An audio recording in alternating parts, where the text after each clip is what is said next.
Baik, selamat pagi mahasiswa sekalian. Kita lanjutkan materi kita di pengujian perangkat lunak.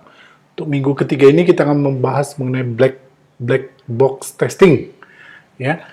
Dan nanti akan ada introduction dan penjelasan tentang random testing. Baik, ya. Ini adalah topik yang akan kita bahas, reliable test set problem. Kemudian kita akan bahas mengenai strategi untuk test case selection. Kemudian metode-metode testing dalam black box testing. Kemudian kita akan bahas khusus mengenai random testing dan metode adaptive random testing, sebuah metode yang dihasilkan untuk memperbaiki random testing. Kemudian ada beberapa strategi yang berbasis spesifikasi dalam black box testing. Ini juga yang kita bahas. Namun ini akan dalam 2 minggu pertemuan kita akan bahas lebih detail. Ya, 3,5 yang pertama yang kita bahas di minggu ini. Baik, we start with reliable test set problem. Apa itu reliable test set problem? Reliable, kehandalan, gitu ya. Kehandalan dari test set kita. Ya, apa sih yang menjadi isu dalam reliable test set, gitu ya. Nah, ini bisa dinyatakan dengan kalimat formal ini. Ya, jika P adalah sebuah program, ya, P adalah sebuah program dan D, ini big D ya, capitalized D ya, adalah input domain atau all possible inputs untuk program P. Gitu ya. Dengan menguji program P dengan menggunakan semua input yang ada di input domain D, kalau tidak ada failure yang ditemukan, maka P is proven is as a correct program. Ya. Jadi kalau kita uji program P dengan semua test case atau butir uji yang ada di input domain D, dan ternyata tidak ada failure yang dideteksi, itulah yang menyatakan bahwa program P itu correct program yang benar. However, menguji P dengan menggunakan semua input yang ada di input domain, di area input, is impractical when the size of D is large or infinity. Ya, jadi menguji sebuah program dengan semua kemungkinan input yang kita cobakan, kita ujikan terhadap program tersebut, itu sebenarnya tidak praktikal. Tidak, boleh dibilang hampir tidak mungkin dilakukan karena ukuran dari input domain itu pasti akan besar. Ya, bahkan ada yang nanti kapasitas komputer kita mungkin tidak memenuhi untuk bisa melakukan pengujian tersebut. Oke. Jadi, we need to find a reliable test set T, di mana T adalah subset dari D. Sehingga jika program P dites dengan test set yang ada di T benar, maka jika program tersebut dites dengan input yang ada di test set D juga benar. Artinya, T sebagai subset dari D itu sudah merepresentasikan sebenarnya semua kemungkinan input yang ada di D. Ya, paham maksudnya ya? Jadi, saya ulangi sekali lagi. Yang perlu dilakukan adalah, karena tadi kan menguji semua input atau test case yang ada di input domain D, it's impractical. So we have to find a reliable test set T, di mana T adalah himpunan bagian dari D, sebagian dari D, di mana kalau seluruh test case di T menguji program P correct, semua test case yang di D juga menguji program P dengan correct.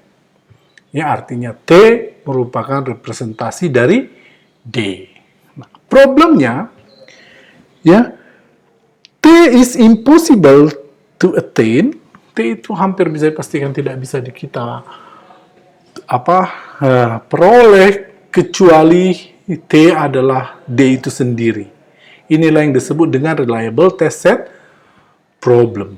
Ya, hampir dipastikan kita tidak bisa mengatakan bahwa ada test set yang menguji semua kemungkinan aspek dalam sebuah program.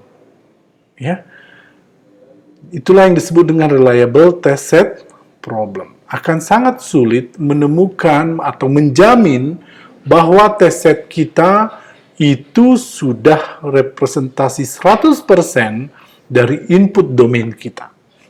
Ya, test set yang sudah kita temukan untuk program kita klaim sebagai test set yang sudah mengcover semua kemungkinan input domain untuk program kita. That's impossible. Yeah, that's what we call reliable test set problem. It's almost impossible to find reliable test set T. It's impossible to find reliable test set T, yakni test set yang betul-betul 100% merepresentasikan input domain D. Yeah? In other words, testing cannot prove the correctness of the problem except we do the exhaustive testing. Testing kita tidak akan bisa menjamin, ya, membuktikan kebenaran sebuah program kecuali kita melakukan pengujian untuk seluruh kemungkinan nilai yang ada di input domain. Ya, exhaustive testing. Nah, however, tadi sudah kita sebut di depan bahwa menguji program dengan D, it's impractical. Exhaustive testing is impractical. Apalagi kalau D itu besar. Ya. So, we need to alleviate the reliable test set problem. Kita perlu mengatasi permasalahan ini. How? Tentu tadi kita tidak mungkin memperoleh test set problem, but at least we got better and better reliable test set. Ya, kita butuh test set yang paling efektif. Artinya test set yang bisa merepresentasikan D sebaik mungkin. Nah, disitulah isu selection of test cases penting. Ya, tadi mungkin aja kita sudah tahu sebenarnya apa itu D, gitu ya. Semua test case yang ada di input domain D. Then what the problem is we need to find out apa subset dari test set D yang merepresentasikannya semaksimal mungkin. Saya nggak bilang 100% karena that's impossible tadi ya, tapi semaksimal mungkin. That's selection test case. Nah, ini adalah pendekatan-pendekatan yang dilakukan untuk test case selection. Ya. Approach to select test cases. Ada yang disebut dengan black box testing, white box testing, dan fault-based testing. Ya. Nah, black box, kotak hitam, gitu ya. Kotak hitam, kita tidak akan lihat apa yang ada di dalam kotaknya, gitu. Kita perlu mengetahui apa yang ada di luar kotaknya. Ya. So, it doesn't revert to the code of the program. Kita nggak perlu tahu di dalamnya seperti apa. Kita hanya perlu tahu input-outputnya seperti apa. Itulah black box testing. Nah, di opposite-nya ya adalah white box testing. Ya, kalau white box, kotaknya transparan, kita lihat ke dalam kodenya. Justru kita akan menguji program dengan merefer ke kode dari program yang sedang diuji tersebut. Ya. Kemudian nanti ada fault-based testing. Kita akan mencari test case dari karakteristik fault, gitu ya. Itu yang disebut dengan fault-based testing. Jadi tipe-tipe fault itu mungkin sudah diketahui, sehingga kita akan bisa memilih test case untuk tipe-tipe faults yang potentially ada dalam program yang sedang kita uji. Ya, so we start with black box testing now. Ya, ada dua pendekatan yang paling umum dalam black box testing. Yang pertama disebut dengan random testing, dan yang kedua adaptive random testing. Ya, kemudian ada yang disebut dengan testing berbasis spesifikasi, ya, karena tadi sebenarnya dia memeriksa input dan output. Apa menjadi input dan output dalam sebuah program sebenarnya itu adalah didefinisikan dalam spesifikasi, ya. Nah, jadi kita mengujinya berdasarkan spesifikasi, gitu. Ya, nah, ada beberapa metode untuk approach ini, ya. Ada yang disebut dengan equivalence partitioning, atau ada yang disebut dengan kategori partition method, dan classification tree method, ya. Sebenarnya ketiganya juga nanti bisa saling berhubungan dan kita akan pelajari di bagian kedua dari topik ini. Nah, we start with random testing, random, sembarang, gitu ya. Jadi kita memilih test case dari semua input domain dari D tadi, randomly and independently. Random secara acak, dan memilihnya tidak ada requirements apa-apa, tidak ada ketergantungan antara test case dan sebagainya. Ya. Nah, dari proses tersebut kita lihat bahwa itu sangat simple, ya. Simple. Ya. Makanya ini sering disebut the basic method, metode paling dasar, tapi inilah yang paling banyak digunakan sebenarnya karena paling simple dan paling mudah, ya. Jadi itu advantages-nya, intuitively simple. Ya, dan test case generation process can be automated, bisa diotomasi sebenarnya mengenerate-nya, dan juga mengeksekusinya juga nanti, ya.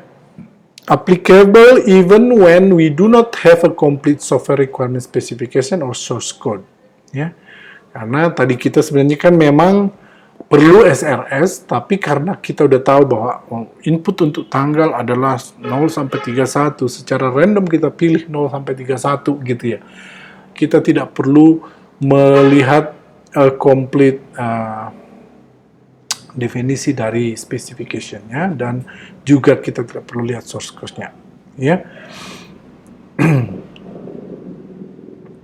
Oke. Jadi ya, karena terkadang ini justru menguntungkan karena kadang kita over analyze the issue sehingga kita miss something, ya. Sehingga kadang kita menemukan unexpected output saat operation, ya. Karena kita tidak mencobakan semua kemungkinan, gitu. Jadi random inputs itu bisa mengatasi masalah begini, karena kita tidak menentukan sebenarnya mana yang skenario yang kita inginkan dan tidak, karena semuanya secara random. Itu bahkan bisa jadi di cover dengan metode ini. Oke. Ada two approaches sebenarnya untuk random testing. Ada yang disebut dengan uniform distribution. Uniform, sama, ya. Seragam, distribusinya sama. Semua input memiliki kesempatan yang sama untuk dipilih, ya. Semua test case yang ada di input domain, atau at least di test set kita, itu punya kesempatan atau peluang yang sama untuk dipilih. Jadi kalau ada 1000 test case yang ada di test set kita, maka masing-masing akan punya peluang 1/1000 untuk dipilih. Sama, ya. Kemudian ada yang disebut dengan operational distribution. Di sini kita ada profiling dulu terhadap input domain kita, gitu ya. Inputs have different chance of being selected for testing. Walaupun dia random, tapi ada peluang yang dikelola lewat data yang diperoleh dari eksekusi software sebelumnya, ya. Jadi the chance depends on how frequently the end user executed the software with these inputs, ya.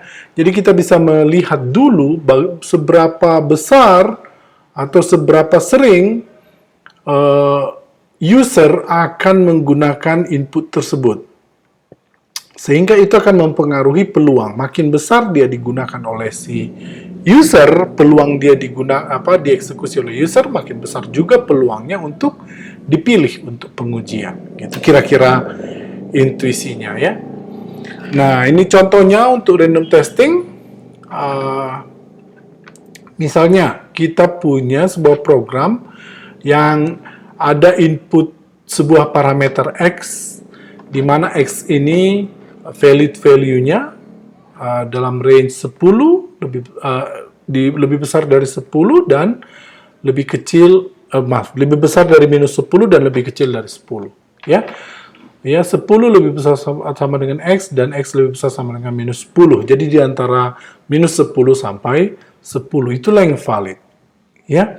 Nah, kita mau membuat tes set kita dari spesifikasi ini, dari requirements ini, gitu ya.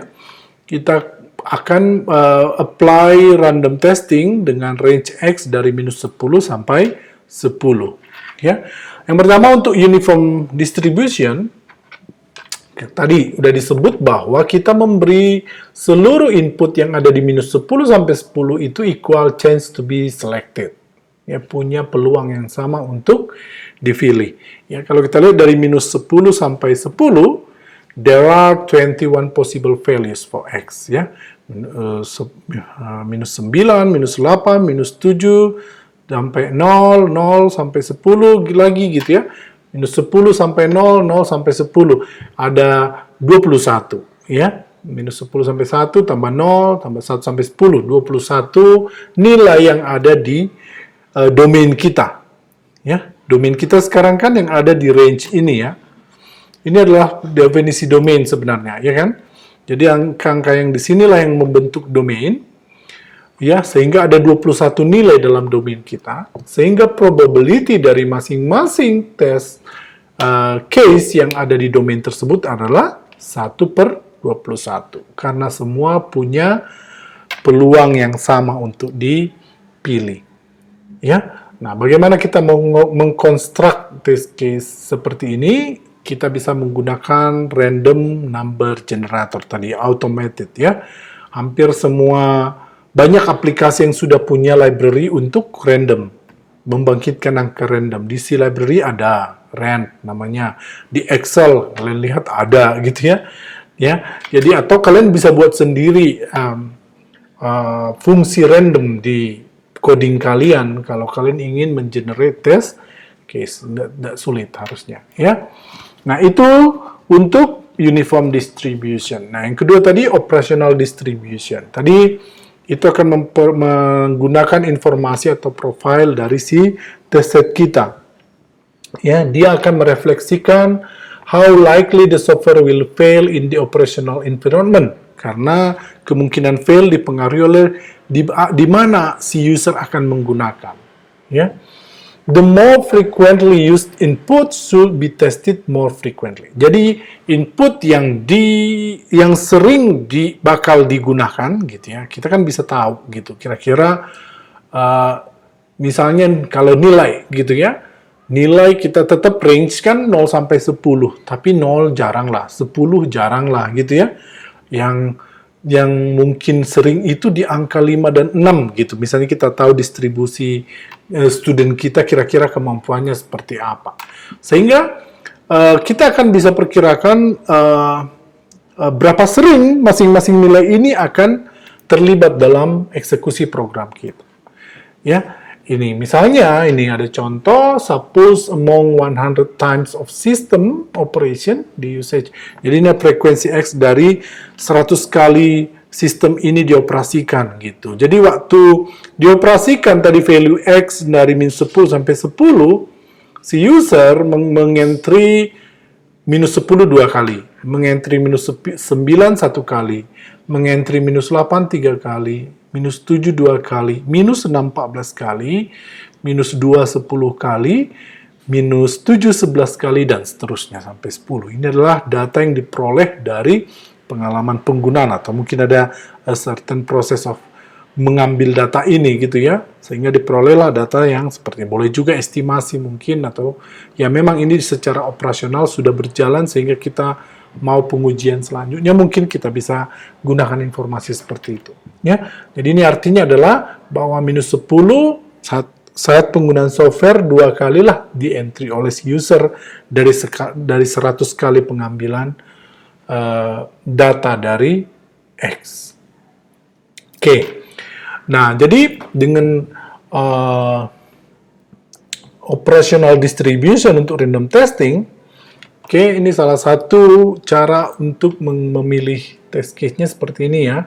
Kita meng-create array dulu untuk setiap nilai integer dengan array of integer types ya, karena angka -1, -10 sampai 10 gitu ya, dan kita mengoperasikannya dari operasi 1 sampai 100.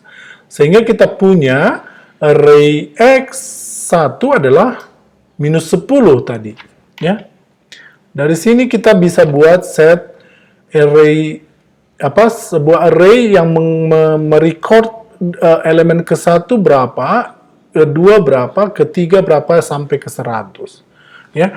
Jadi kalau lihat ini kan 2 pertama adalah -10 gitu loh prinsipnya. Jadi array 1 adalah -10, array 2 adalah -10, array 3 adalah -9, array 4 adalah -8, array 5 -8, array 6 -8, array 7 adalah -7, array 8 adalah -7, array 9 -6, dan seterusnya sampai array ke 100 adalah 10.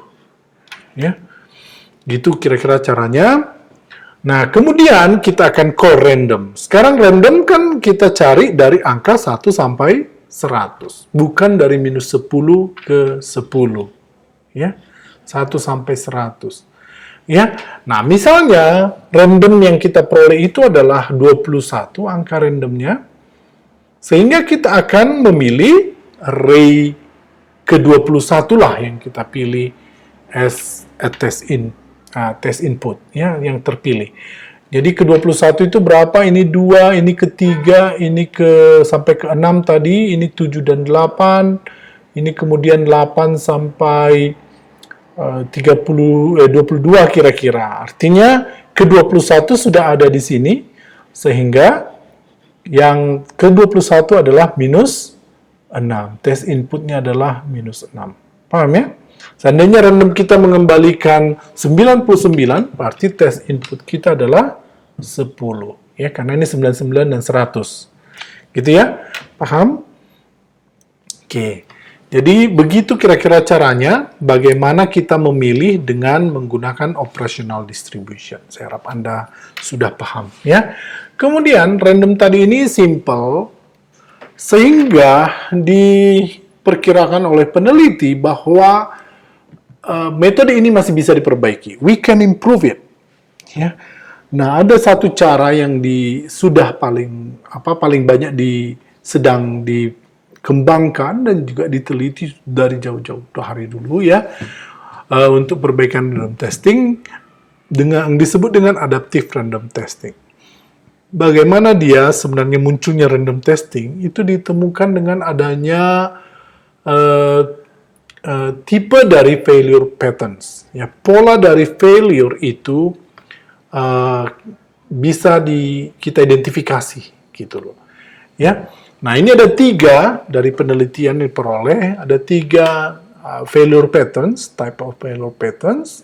Satu strip, garis ya, ini garis. Kemudian ada block pattern, ini adalah block ya. Ada kotak di sini, jadi disebut block. Ada point pattern atau titik ya, titik begini ya. Beginilah failure. Jadi failure itu terjadi di titik ini, di titik ini, di titik ini ya. Ini di block. Inilah semua failure yang di dalam yang merah ini semua failure. Ini di garis inilah semua nilai-nilai yang menyebabkan failure. Itu input domain yang menyebabkan failure terjadi. Gitu. Ini adalah nanti ini untuk numerikal yang mudahnya melihat. Jadi ini adalah sumbu X dan sumbu Y kalau kita ingat di kuadrannya sumbu X dan Y. Nah, ini contoh untuk block patterns ya. Ada two-dimensional input. Ini adalah sumbu X gitu ya, X-axis, ini Y-axis gitu ya, sumbu Y. Nah, kalau ada kode kita begini, if X lebih besar dari 4, and X lebih kecil dari 6, and Y lebih besar dari 4, and Y lebih kecil dari 6, dan Z sama dengan X tambah Y. Nah, ini sebenarnya adalah fault. Ini mungkin lebih cocok fault ya. Jangan error. Ingat definisi error dan fault kemarin. Error sih benar, tapi lebih tepat lagi kalau kita sebut fault. Ya, ini faultnya di sini ya. Z itu harusnya sama dengan X kurang Y. Ya, ini adalah bagian kode yang lain. Jadi failure akan terjadi kalau sebenarnya kode ini dieksekusi, ya kan? Karena outputnya pasti jadi berbeda dari yang diekspektasi. Karena Z harusnya X tambah Y, X kurang Y, ternyata oleh kodernya buat X tambah Y. Ini adalah fault yang nanti kalau tereksekusi, dia akan jadi failure. Bagaimana itu akan tereksekusi? Kalau kondisi dari if-nya true. Ya kan? Kalau kondisi ini true, bagaimana kondisi ini true? Ingat lagi logika ya. Itu karena ini and, berarti ini harus true dan ini harus true. Ini and lagi di sini ya, di dalam kurungnya. Berarti dua ekspresi ini juga harus true. Ini juga harus true. Jadi semuanya harus true. Nah, di mana letak nilai X dan Y yang semuanya ini harus true? Karena dengan ini true, kode fault tadi, fault yang ada di code tadi tereksekusi, gitu ya. Nah, jadi kalau kita lihat tadi, ini berarti adalah titik 4 ya. Di sini adalah 4 harusnya. Ya, di sini adalah 6. Jadi, X lebih besar dari 4 ke sini, tapi dia juga X lebih kecil dari 6. Jadi, hanya ada di lingkup antara 4 dan 6 ini. Demikian juga Y, ini adalah titik 4 misalnya, ini adalah titik 6. Jadi, antara ini. Jadi, adalah yang memenuhi nilai yang menyebabkan kondisi if di sini true. Boleh kita ambil satu contoh ya, 5 ada di titik ini kan, di dalam merah ini. Apakah itu akan menyebabkan kode ini dieksekusi? Kalau X5, is it true? Yes, of course true, karena 5 itu lebih besar dari 4, dan 5 itu lebih kecil dari 6. Apa Y5 juga true? Ya, 5 lebih besar dari 4, 5 lebih kecil dari 6. Karena true, maka Z sama dengan 5 tambah 5. Padahal menjadi Z adalah 10. Padahal harusnya 5 kurang 5. Z harusnya 0. Ya. Jadi, semua titik ini, semua nilai X dan Y yang ada di blok ini akan menyebabkan ini dieksekusi, sehingga fault akan disentuh, sehingga failure akan terdeteksi. Karena actual output tidak akan sama dengan expected output. Paham ya? Itu adalah contoh untuk block pattern. Oke? Nah, ini untuk contoh point pattern, titik tadi. Ini kembali sumbu X dan sumbu Y ya. Nah, ini kodenya. If X mod 10 sama dengan 0, and Y mod 10 sama dengan 0. Ingat ya mod ya, modulus, sisa, bagi. Dan Z sama dengan Fxy. Nah, ini juga fault ternyata ya, karena fault. Ini harusnya Z sama dengan G, fungsi G yang memanggil parameter Xy. Ya. Sehingga nilai dari Fxy mungkin akan berbeda dengan nilai Gxy. Ya. Ya, harusnya berbeda. Kenapa mereka jadi fungsi yang berbeda, gitu ya. Nah, di titik manakah kondisi ini akan true, gitu kan? Karena ini adalah kondisi true, kan? Ya, jadi, nah, ini adalah sumbu X tadi. Dia akan true kalau X-nya, X modulus 10 sama dengan 10, dan Y mod 10 sama dengan 0. Berarti nilai X akan, ini adalah true kalau semua X yang berkelipatan 10, ya toh? Dan Y juga berkelipatan 10 gitu kan. Jadi untuk X10, Y10, dia akan true. Ini mungkin X10, Y10 ya. Ini adalah X20, Y10. Ini adalah X10, Y30. Ini adalah X10, Y20, dan seterusnya. Di setiap titik di mana X dan Y adalah kelipatan 10, itu akan menyebabkan kondisi true, sehingga kode yang mengandung fault dieksekusi. Ya, jadi semua titik tadi, di mana X dan Y adalah kelipatan 10, itu akan menyebabkan failure.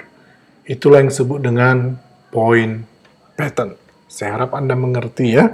Nah, tadi ada satu lagi, strip pattern, garis gitu. Saat kapan failure-nya itu ada di garis ya. Semua test input yang menyebabkan failure ada di garis. Nah, ini menjadi latihan kalian, silakan dicoba-coba. Saya akan tanya nanti di praktikum juga akan dicoba ya. Ya. Jadi ini pengenalan dulu untuk ART, nanti kita akan bahas ART lebih detail ya.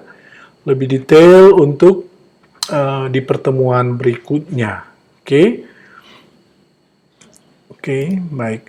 Jadi itu untuk topik kita di pertemuan ini. Seperti saya sebutkan tadi, kita lanjutkan 2 subtopik lagi di minggu depan. Ya.